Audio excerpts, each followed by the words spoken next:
cases. We now apply adhesive to the facial and lingual surfaces of the teeth. We can use a 5th generation adhesive. We can use the adhesive from a 4th generation. When we use a 5th generation adhesive, it's important to air thin and evaporate the solvent off of the adhesive. With a 4th generation, we just want to air thin it. We do no light curing until after we place the composite. Make sure you cover all the etched enamel surfaces.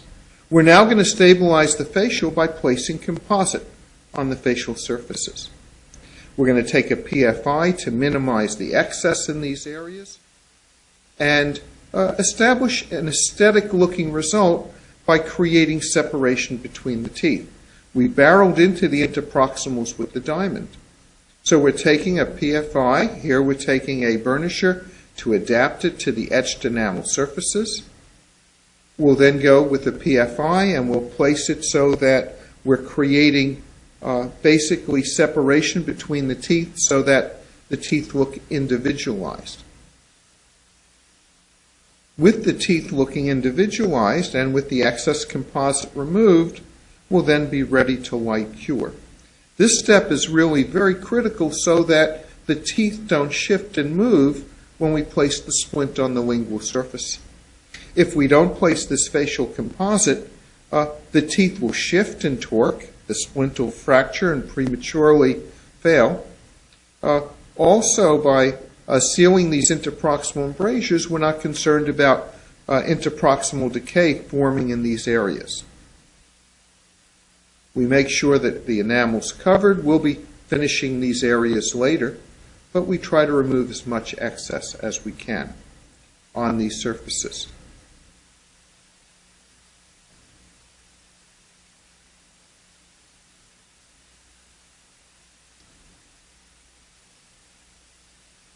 Notice on the distal of the canine we have a matrix strip in place so that we get no excess composite onto the mesial of the premolar. We then light cure each tooth for 10 to 20 seconds on the facial surfaces. We do no light curing on the lingual. We place composite into the lingual, into the 2 class 3 preparations, and the channel of the pontic. We have placed adhesive already on the lingual edge surfaces. We're going to place the composite in the class 3s and the channel so we can place the smaller strip of ribond into that area. We also then can place composite on the entire lingual surface. The short piece of ribbon is placed in the 2 class 3 preparations and the channel. We want to closely adapt it to the surface of the teeth. All fiber reinforcement procedures for bridges and splints should have the fiber as closely adapted to the tooth as possible. We use a burnisher or a plastic filling instrument to get our adaptation. We make sure it's pushed into place. We then sandwich the double thickness of fiber with composite over the first fiber. We then can place the longer piece of fiber to create our splint. And we're looking at the fiber embedded in the class 3s and the channel. Composites placed over the fiber for the first smaller piece of ribbon THM, and now the longer ribbons placed for periodontal splinting into the composite. We place it and adapt it. We position it into place with a pair of cotton pliers. We can use our PFI. We can use a burnisher. Whatever instrument works best in your hands. We're placing it in the transition between the middle third of the tooth and the incisal third. We're adapting it as close to the enamel surfaces as possible. We want to have a thin film of the ribond against the enamel surface. We can place some additional composite over the ribond. We don't want the fiber sticking out of the composite. We want the fiber completely covered by the composite. This is a nanohybrid composite. Some people use flowable composites for this procedure. Both types of composites work well with this technique. We want to squeeze the ribbon, make sure that we place it interproximally, and is adapted as close to the interproximal and lingual surfaces as possible. This thin film gives us greater strength. Here you're seeing an example of adaptation. I'm using my plastic filling instrument to push it into the interproximal embrasure areas so that I have that thin film, that we're following the curve of the teeth. Following the curve of the tooth, a curve is a very strong structure, creating an archway of the ribbon fiber on these teeth. We then light cure each tooth for 20 to 30 seconds. Keep in mind, the light's not just penetrating the composite and the adhesive, but also the ribbon itself.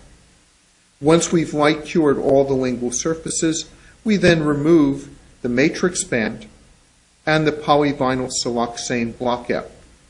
Because the polyvinyl siloxane is chemically not compatible with the composite, it'll pop out between the teeth. Usually I'm using a scaler or a interproximal carver to push it out, usually removing it from both the facial and the lingual surfaces. And with the blockout removed, we're going to have minimal finishing in those gingival embrasures. You can see the anatomic blockout. Before using this blockout technique, finishing and polishing was much more difficult. There was much more time required. Composite finishing and polishing with finishing diamonds, finishing discs, finishing burrs. I prefer using these extra thin Softflex discs on the facial surface to marginate it against the enamel, to shape the incisal edges of the teeth so that I have a well-adapted surface. I then go in, and here I'm using an enhanced finisher, the cup shape, to marginate the composite and polish the composite even further, trying to minimize the excess, checking to make sure the margins are flush to the enamel using an explorer. I'm finishing and polishing the lingual surfaces as well, making sure that none of the fiber reinforcement material is sticking out, is perforated through the composite. After my preliminary finish and polish, I inspect to make sure the fiber's embedded. If I see areas of exposed fiber, I can cover them with a flowable composite and then light cure that flowable composite resin and then polish those surfaces back up. With the flowable in place, where I've placed it, I'll light cure those areas for 15 to 20 seconds. Once I've completed all my finishing and polishing, and I've completed my light curing, I inspect the bridge and remove the dental dam. For this case, I still need to shape the incisal edge, but we've got a strong and durable splint.